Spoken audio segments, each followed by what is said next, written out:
Dalam upaya mendukung KONI Aceh mencapai target 10 besar pada PON ke-21 tahun 2024 Aceh Sumut, tim angkat besi Aceh yang dipawangi Coach Effendi Eria dan Sori Enda Nasution, terus melakukan pelatda tanpa terputus yang selama ini sudah dilakukan dari awal tahun 2022 hingga sekarang.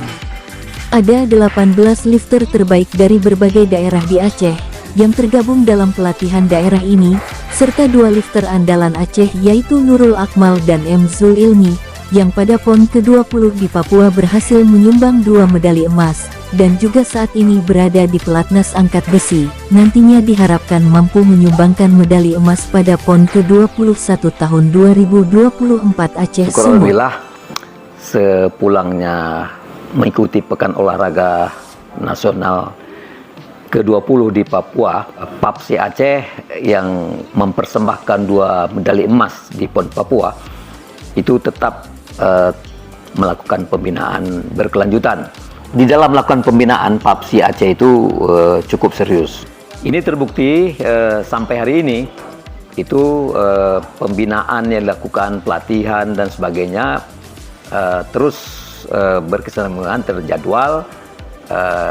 Oleh pelatih dilakukan penjadwalan khusus. Latihan yang kita lakukan itu tetap memang selalu terus kita laksanakan.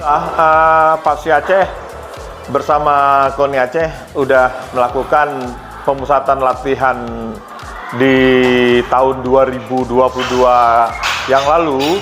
Itu kita mulai, kalau PAPSI mulai sejak Januari, KONI Aceh membantu kita sejak dari bulan Februari sampai Desember.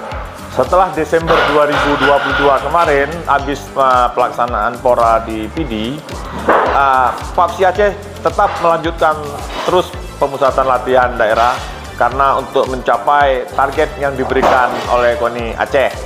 Seperti diketahui, cabur angkat besi merupakan salah satu cabang olahraga yang selalu menyumbangkan medali emas bagi kontingen Aceh di ajang PON, tercatat mulai pada Pekan Olahraga Nasional ke-17 di Sumatera Selatan tahun 2004, hingga Pekan Olahraga Nasional ke-20 di Papua tahun 2021 lalu.